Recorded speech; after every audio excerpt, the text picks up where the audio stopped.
कुरुक्षेत्र के उस मैदान की कल्पना करने की कोशिश कीजिए। सूरज उग रहा है और उसके नीचे लाखों सैनिक आमने सामने हैं। हवा में सिर्फ तनाव नहीं है, बल्कि हजारों शंखों की आवाज है, नगाड़ों की गड़गड़ाहट है। बिल्कुल, ये सिर्फ शोर नहीं था, ये युद्ध का ऐलान था, एक औपचारिक शुरुआत। सही बात है। हम अक्सर महाभारत को किरदारों और उनकी कहानियों से जानते हैं, लेकिन उस दिन मैदान पर जो शुरू हुआ वो सिर्फ एक अराजक लड़ाई नहीं थी, वो एक बेहद वेल प्लान्ड स्ट्रेटेजिक वॉर था। हाँ, और यही बात इसे इतना फैसिनेटिंग बनाती है। ये सिर्फ गदा और तलवार की लड़ाई नहीं थी, ये दिमाग की लड़ाई थी। सही।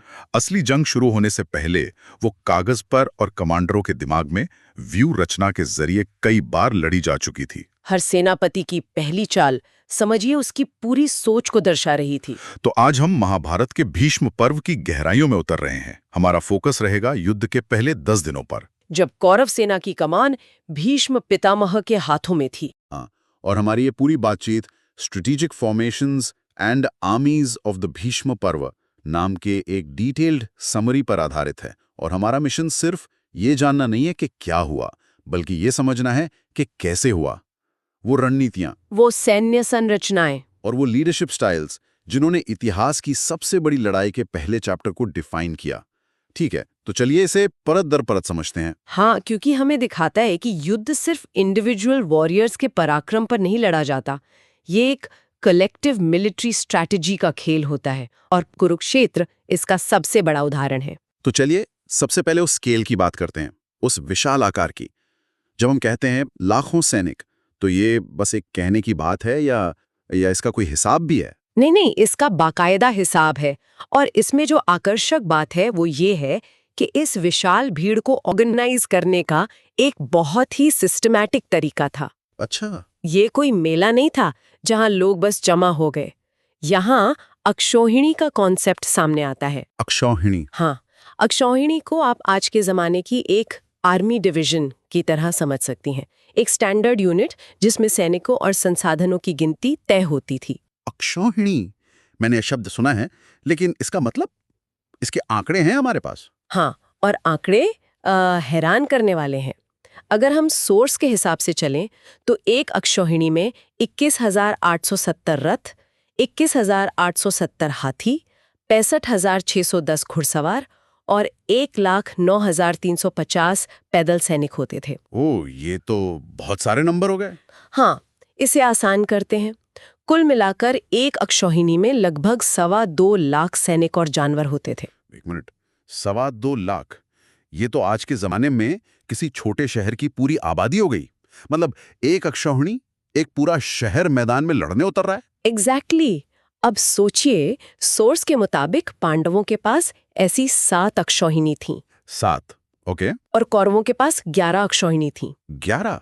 अरे ये तो बहुत बड़ा फर्क है। कौरवों की सेना पांडवों से लगभग 1.5 गुना बड़ी थी। बिल्कुल, ये एक बहुत बड़ा नंबर्स एडवांटेज था। और यहां से बात बहुत दिलचस्प हो जाती है, क्योंकि इसका मतलब तो ये है कि लड़ाई शुरू होने से पहले ही कौरवों का पलड़ा भारी था। हाँ, अगर लड़ाई सिर्फ ताकत और संख्या से जीती जाती, लेकिन पांडव जानते थे कि वो नंबर्स में मुकाबला नहीं कर सकते, तो उन्हें दिमाग से लड़ना था, उन्हें बेहतर स्ट्रैटेजी से लड़ना था। और यहीं पर युद्ध की असली कला यानी व्यू रचना काम आई। व्यूह रचना, ये सुनने में तो बड़ा हैवी शब्द लगता है। इसे आसान भाषा में कैसे समझें? व्यू को आप आज के जमाने की मिलिट्री फॉर्मेशन या क्रिकेट की फील्डिंग की तरह समझ सकते हैं। अच्छा, जैसे क्रिकेट में फील्डिंग होती है? हाँ, हर खिलाड़ी को एक खास जगह पे खड़ा करने का एक मकसद होता है, कभी रन रोकने के लिए, कभी विकेट लेने के लिए। यहाँ भी मकसद वही था। व्यू का मतलब है अपनी सेना को एक खास जियोमेट्रिक शेप में तैनात करना, जिसका एक स्ट्रैटेजिक पर्पस हो। ओके, मतलब कभी दुश्मन को रोकने के लिए तो कभी उसे तोड़ने के लिए। सही। ये एक साइलेंट लैंग्वेज थी जो सेनापति अपनी सेना से बात करने के लिए इस्तेमाल करते थे। ये तो बहुत दिलचस्प है।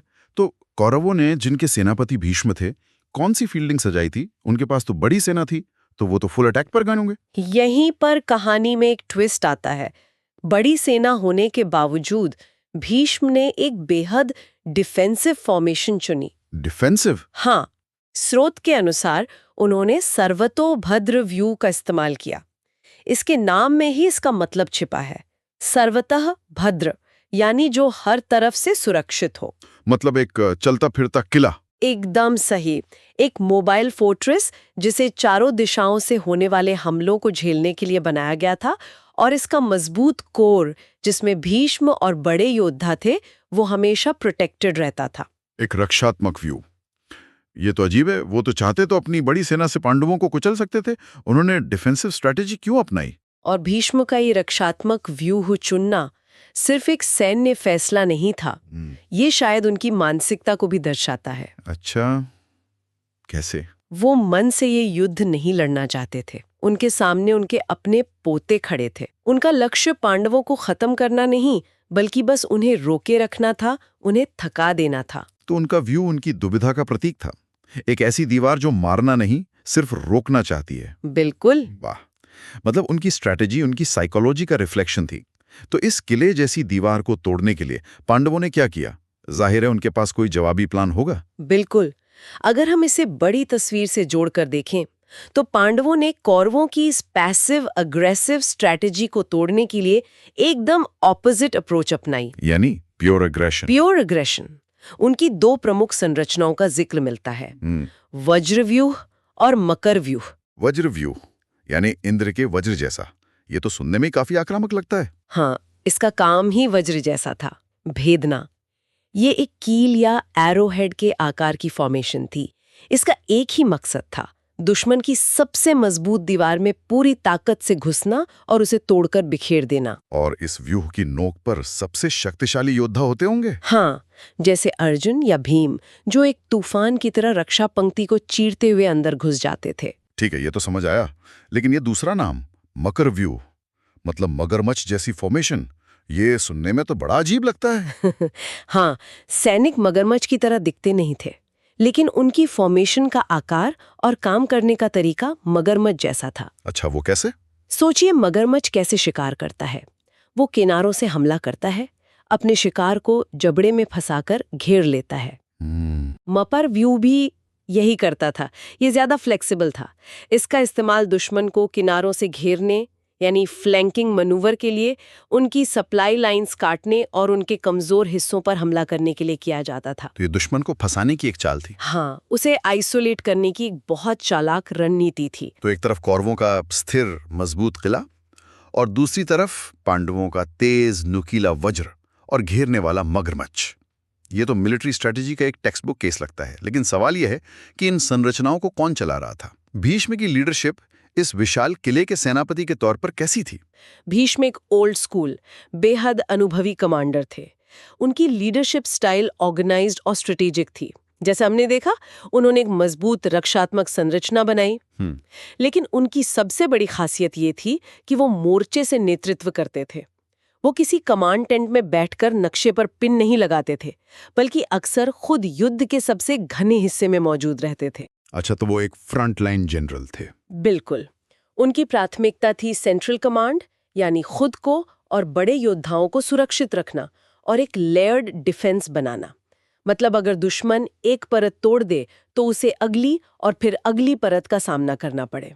लेकिन अगर उनकी सेना इतनी बड़ी और रक्षात्मक रूप से इतनी मजबूत थी, तो फिर वो पहले 10 दिनों में युद्ध खत्म क्यों नहीं कर पाए? क्या भीष्म की रणनीति में कोई कमी थी? ये एक बेहतरीन सवाल है। कमी शायद रणनीति में नहीं, नीयत में थी। नीयत में? हाँ, एक रक्षात्मक रणनीति युद्ध को लंबा खींचती है, और शायद भीष्म अवचेतन में यही चाहते थे। वो हर रोज हजारों पांडव सैनिकों को मारते थे, लेकिन उन्होंने कभी भी पांडव भाइयों को जान से मारने का निर्णायक प्रयास नहीं किया। तो उनकी रणनीति प्रभावी थी, पर घातक नहीं थी। सही। और इसके जवाब में पांडवों की कमान कैसी थी? उनके सेनापति तो धृष्टद्युम्न थे। हाँ, धृष्टद्युम्न पांडव सेना के सेनापति थे, और उनकी स्ट्रैटेजी भीष्म से बिल्कुल अलग थी। वो ज्यादा फ्लेक्सिबल और अडेप्टिव थे। वो सिचुएशन के हिसाब से खुद को ढाल लेते थे। मतलब वो रिएक्ट करते थे। हाँ, वो इंतजार नहीं करते थे। लेकिन पांडवों की असली ताकत उनकी डिसेंट्रलाइज्ड कमांड थी। डिसेंट्रलाइज्ड कमांड, इसका क्या मतलब हुआ? इसका मतलब है कि धृष्टद्युम्न भले ही कमांडर इन चीफ थे, लेकिन असली एक्शन अर्जुन, भीम और सात्यकी जैसे महारथियों के नेतृत्व वाले छोटे स्वतंत्र समूह कर रहे थे। ओह, तो ये आज की स्पेशल फोर्सेस की तरह थे। आप ऐसा कह सकते हैं, इनका काम था कौरवों के विशाल व्यूह में कमजोरियों को ढूंढना, तेजी से हमला करना और भ्रम फैलाकर वापस अपनी लाइनों में आ जाना। उनकी तैनाती बहुत स्ट्रेटेजिक और अनप्रिडिक्टेबल होती थी। तो एक तरफ भीष्म का एक बड़ा मजबूत लेकिन धीरे चलने वाला सिस्टम, और दूसरी तरफ पांडवों का छोटा, तेज और फ्लेक्सिबल नेटवर्क था। तो अब उस पल की बात करते हैं जब ये दोनों रणनीतियां और ये दोनों सेनाएं असल में टकराईं। स्रोत बताता है कि संरचनाएं बन चुकी हैं, शंखनाद हो चुका है। पहला हमला कैसा था? जैसे ही युद्ध का ऐलान हुआ, आसमान तीरों से काला हो गया।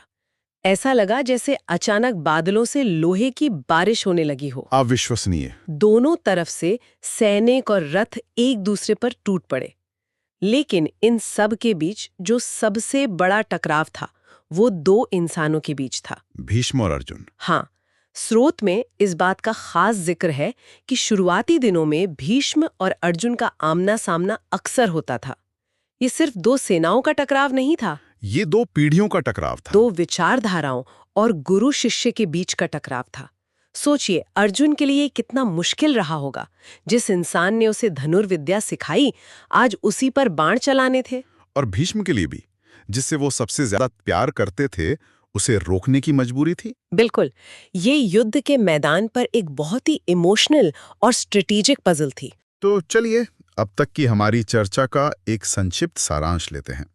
ये सब सुनने के बाद तस्वीर काफी साफ हो रही है। जरूर। तो इन सब का असल में मतलब क्या है? इसका मतलब ये है कि युद्ध की शुरुआत एक सोची समझी रणनीतिक शतरंज की बिसात की तरह हुई थी।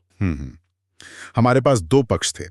सेनापति एक तरफ थे कौरवों के अनुभवी और दुविधा में पड़े भीष्म, और दूसरी तरफ पांडवों के आक्रामक धृष्टद्युम्न। सही। सेना का आकार अक्षौहिणी में मापा गया, जिसमें कौरवों को एक बड़ा संख्यात्मक बढ़त हासिल थी। प्रारंभिक रणनीति भी बिल्कुल अलग थी। हाँ, कौरवों की रक्षात्मक किलेबंदी और पांडवों की आक्रामक भेदने की व्यूह रचना। और प्रमुख संरचनाएं थीं कौरवों का सर्वतोभद्र व्यूह और पांडवों का वज्र और मकर व्यूह, जो दो अलग अलग मिलिट्री फिलॉसफीज को दिखाते हैं। ये सब मिलकर युद्ध के पहले चरण की एक बहुत ही स्पष्ट सामरिक तस्वीर पेश करता है। बिल्कुल।